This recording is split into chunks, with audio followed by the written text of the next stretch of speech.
ನಮಸ್ಕಾರ ಗೆಳೆಯರೇ. ಈ ತುರ್ಕಿ ಮತ್ತು ಅಜರ್ಬೈಜಾನ್ ಭಾರತವು ತನ್ನ ಪ್ರದೇಶವನ್ನು ತೊರೆದು ನಮ್ಮ ಪ್ರದೇಶಕ್ಕೆ ಪ್ರವೇಶಿಸುವುದಿಲ್ಲ ಹಾಗೂ ಅವರು ಭಾರತದ ಇತಿಹಾಸವು ಬೇರೆ ಯಾವುದೇ ಪ್ರದೇಶದಲ್ಲಿ ಮಧ್ಯಸ್ಥಿತಿಕೆ ಮಾಡಿದ್ದ ಉದಾಹರಣೆಗಳನ್ನು ಹೊಂದಿಲ್ಲ ಅಂತ ಅಂದ್ಕೊಂಡಿದ್ರು. ಆದರೆ ಈಗ ಭಾರತವು ಈ ತುರ್ಕಿ ಮತ್ತು ಅಜರ್ಬೈಜಾನ್ ಪ್ರದೇಶಕ್ಕೆ ಪ್ರವೇಶಿಸಿ ಮಾಡಿದ ಕೆಲಸದಿಂದಾಗಿ ಈಗ ಅವರ ಉಸಿರು ನಿಂತಂತಾಗಿದೆ. ಹಾಗೂ ಈ ಅಜರ್ಬೈಜಾನ್ ಭಾರತ ಬಹಳ ಅಪಾಯಕಾರಿ ಕೆಲಸ ಮಾಡ್ತಾ ಇದೆ ಅನ್ನೋದನ್ನ ಹೇಳಿದೆ. ಇಲ್ಲಿಯವರೆಗೆ ಇಡೀ ಜಗತ್ತು ಏನ್ ಹೇಳ್ತಾ ಇತ್ತು ಅಂತಂದ್ರೆ ಭಾರತದ ಇತಿಹಾಸವು ಅದರ ನೆರೆಯ ದೇಶಗಳಾದ ಚೀನಾ ಮತ್ತು ಪಾಕಿಸ್ತಾನದೊಂದಿಗೆ ಸಿಲುಕಿಕೊಳ್ಳುವುದಕ್ಕೆ ಅಷ್ಟೇ ಸೀಮಿತವಾಗಿದೆ. ಭಾರತವು ಯಾವಾಗಲೂ ತಟಸ್ಥ ನೀತಿಯನ್ನ ಅನುಸರಿಸುತ್ತದೆ ಅಂತ. ಆದ್ರೆ ಈಗ ಇಡೀ ಜಗತ್ತಿಗೆ ತಿಳಿಯಬೇಕಾದದ್ದು ಏನು ಅಂದ್ರೆ ಇದು ಹೊಸ ಭಾರತ. ಯಾವ ದೇಶವು ಭಾರತದೊಂದಿಗೆ ಹೇಗೆ ಶತ್ರುತ್ವ ಸಾಧಿಸುತ್ತದೆಯೋ ಭಾರತ ಅದಕ್ಕೆ ತಕ್ಕ ಉತ್ತರ ನೀಡುತ್ತದೆ.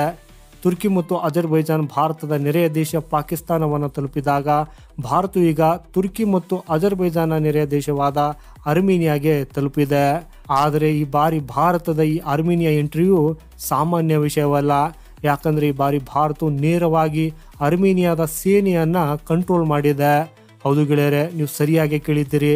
ಹಾಗೂ ಈ ವಿಷಯವನ್ನ ಸ್ವತಃ ಅಜರ್ಬೈಜಾನೇ ಹೇಳಿದೆ.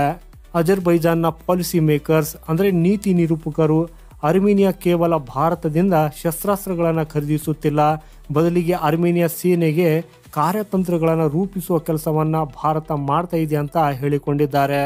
ಅಂದ್ರೆ ಅರ್ಮೇನಿಯಾದ ಸೇನೆಯು ತನ್ನ ಎಲ್ಲಾ ಸಿದ್ಧತೆಗಳನ್ನ ಭಾರತದ ನಿರ್ದೇಶನದ ಆಧಾರದ ಮೇಲೆ ಮಾಡ್ತಾ ಇದೆ. ಅರ್ಮೇನಿಯಾ ಸರ್ಕಾರ ಮತ್ತು ಅರ್ಮೇನಿಯಾ ಸೇನೆ ಈಗ ಚಿಕ್ಕ ವಿಷಯಗಳಿಗೂ ಭಾರತದಿಂದ ಸಲಹೆ ಪಡೆಯುತ್ತಿವೆ. ಅಜರ್ಬೈಜಾನ್ನ ಈ ಹೇಳಿಕೆಯನ್ನು ಸ್ವತಃ ತುರ್ಕಿಯು ಕೂಡ ಸರಿ ಅನ್ನೋದನ್ನ ಹೇಳಿದ್ದು, ತುರ್ಕಿಯ ಒಬ್ಬರು ಥಿಂಕ್ ಟ್ಯಾಂಕ್ ಈ ಬಾರಿ ಯಾವುದೇ ಅರ್ಮೇನಿಯಾ ಮತ್ತು ಅಜರ್ಬೈಜಾನ್ ಪ್ರಾದೇಶಿಕ ಯುದ್ಧದಲ್ಲಿ ಭಾರತ ಪಾತ್ರ ಮತ್ತು ಭಾರತೀಯ ಶಸ್ತ್ರಾಸ್ತ್ರಗಳ ಪ್ರವೇಶ ನೇರವಾಗಿರ್ತದೆ ಅನ್ನೋದನ್ನ ಹೇಳಿಕೊಂಡಿದೆ. ಯಾಕಂದ್ರೆ ತುರ್ಕಿಯ ಪ್ರಕಾರ ಅರ್ಮೇನಿಯಾ ಮತ್ತು ಭಾರತದ ನಡುವಿನ ಒಕ್ಕೂಟವು ಈಗ ಬಹಳ ಮುಂದೆ ಹೋಗಿದ್ದು, ಭಾರತ ಈಗ ಅರ್ಮೇನಿಯಾಗೆ ನೇರವಾಗಿ ಎಲೆಕ್ಟ್ರಾನಿಕ್ ವಾರ್ಫೇರ್ ಯುದ್ಧಕ್ಕಾಗಿ ತರಬೇತಿ ನೀಡ್ತಾ ಇದೆ. ತುರ್ಕಿಯ ಪ್ರಕಾರ ಭಾರತ ಅರ್ಮೇನಿಯಾವನ್ನು ಯಾವ ರೀತಿಯಲ್ಲಿ ಕಂಟ್ರೋಲ್ ಮಾಡ್ತಾ ಇದೆ ಅನ್ನೋದಕ್ಕೆ ಕಳೆದ ವಾರ ನಡೆದ ಘಟನೆನೇ ಉದಾಹರಣೆಯಾಗಿದೆ. ಅರ್ಮೇನಿಯಾದ secretary of the security council ಮತ್ತು ಅಧಿಕಾರಿಗಳು ಭಾರತಕ್ಕೆ ರಹಸ್ಯ ಭೇಟಿ ನೀಡಿದ್ರು ಮತ್ತು ಈ ಭೇಟಿಯ ಸಮಯದಲ್ಲಿ ಅರ್ಮೇನಿಯಾ ಜಂಗೇಜೋರ್ ಕಾರಿಡಾರ್ಗೆ ಸಂಬಂಧಿಸಿದಂತೆ ಭಾರತದ ಸಲಹೆ ಕೇಳಿತ್ತು. ನಿಮ್ಮ ಮಾಹಿತಿಗಾಗಿ ಹೇಳೋದಾದ್ರೆ ಈ ಜಂಗೇಜೋರ್ ಕಾರಿಡಾರ್ ಅರ್ಮೇನಿಯಾದ ಪ್ರದೇಶದಲ್ಲಿದೆ. ಆದರೆ 2020ರಲ್ಲಿ ಅರ್ಮೇನಿಯಾ ಸೋಲನುಭವಿಸಿದ ನಂತರ ರಷ್ಯಾದ ಒತ್ತಡದಿಂದಾಗಿ ಅರ್ಮೇನಿಯಾ ಅಜರ್ಬೈಜಾನ್ಗೆ ಈ ಕಾರಿಡಾರ್ನಲ್ಲಿ ಪ್ರವೇಶ ನೀಡಬೇಕಾಯಿತು. ಆದರೆ ಅಜರ್ಬೈಜಾನ್ ಈಗ ಈ ಕಾರಿಡಾರ್ನ ಮೇಲೆ ತನ್ನ ಹಕ್ಕು ಸಾಧಿಸುತ್ತಿದ್ದು, ಅದು ಈ ಜಂಗೇಜೋರ್ ಕಾರಿಡಾರ್ ಅನ್ನ ತುರ್ಕಿಯೊಂದಿಗೆ ಕನೆಕ್ಟ್ ಮಾಡುವುದಕ್ಕಾಗಿ ಬಯಸ್ತಾ ಇದೆ.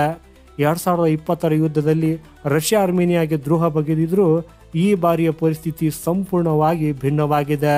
ಯಾಕಂದ್ರೆ ಭಾರತ ಈಗ ಅರ್ಮೇನಿಯಾದೊಂದಿಗೆ ಬಹಿರಂಗವಾಗಿ ನಿಂತಿದೆ. ಹಾಗೂ ಈಗ ಸ್ವತಃ ಅಜರ್ಬೈಜಾನ್ ಮತ್ತು ತುರ್ಕಿ ಅರ್ಮೇನಿಯಾದ ಸೇನೆಯ ಸಂಪೂರ್ಣ ಕಾರ್ಯತಂತ್ರದ ಸಿದ್ಧತೆಗಳು ಭಾರತದ ಪ್ರಕಾರ ಮತ್ತು ಭಾರತದ ನಿಯಂತ್ರಣದಲ್ಲಿ ನಡೆಯುತ್ತಿವೆ ಅನ್ನೋದನ್ನು ಕೂಡ ಹೇಳಿಕೊಂಡಿವೆ. ಹಾಗಾಗಿ ಜಂಗೇಜೋರ್ ಕಾರಿಡಾರ್ಗೆ ಸಂಬಂಧಿಸಿದಂತೆ ಅರ್ಮೇನಿಯಾ ಮತ್ತು ಅಜರ್ಬೈಜಾನ್ ನಡುವೆ ಈಗ ದೊಡ್ಡ ಯುದ್ಧ ಸಂಭವಿಸಬಹುದು. ಆದರೆ ಈ ಬಾರಿ ಅರ್ಮೇನಿಯಾದಲ್ಲಿ ಭಾರತದ ಉಪಸ್ಥಿತಿಯಿಂದಾಗಿ ಈ ಅಜರ್ಬೈಜಾನ್ನ ಸ್ಥಿತಿ ಚಿಂತಾಜನಕವಾಗಿದೆ. ಸೊ ಗೆಳೆಯರೆ, ಮಾಹಿತಿ ಇಷ್ಟವಾದರೆ ವಿಡಿಯೋನ ಲೈಕ್ ಮಾಡುತ್ತಾ ಕಮೆಂಟಲ್ಲಿ ನಿಮ್ಮ ಅಭಿಪ್ರಾಯವನ್ನು ತಿಳಿಸಿ. ಸಿಗೋಣ ಮುಂದಿನ ಮತ್ತೊಂದು ಅಪ್ಡೇಟ್ ಒಂದಿಗೆ.